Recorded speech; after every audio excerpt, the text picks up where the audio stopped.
মন্তেশ্বর বিধানসভার অধীনে মেমারি 2 নম্বর ব্লকের বড়োয়া পাঁচকুড়ি বিদ্যালয়ের সমবায় নির্বাচনে নমিনেশন দাখিল করা হচ্ছে। জানা যায় সকাল 11টা হইতে বেলা 3টে পর্যন্ত নমিনেশন দাখিল করা হবে।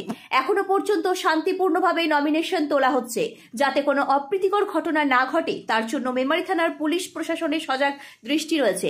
এই প্রসঙ্গে সাতগেছিয়া 1 নম্বর গ্রাম পঞ্চায়েতের উপপ্রধান গোলাম মোস্তফা কি বললেন তা আমরা শুনব। মৃত্যুঞ্জয় জসের রিপোর্ট, 0 পয়েন্ট নিউজ। আমাদের 2 ব্লকে যে সমবায় নির্বাচন 5টা আজকে যে নির্বাচন নমিনেশন ছিল সেই নমিনেশন তোলার কাজ চলছে। কোন কোন সমবায় আজকে নমিনেশন চলছে? সমবায় আছে, বনগাম আছে, মোহনপুর আছে, বানেশ্বরপুর আছে আর চরবরামপুর আছে। কটি করে সিট আছে?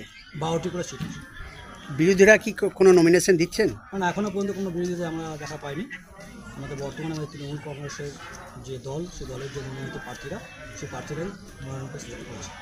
কেমন আশা করছেন এই ভোটে? আমরা একদম 100% আশা যে আমরা বিনা প্রতিদ্বন্দ্বিতায় জিতব।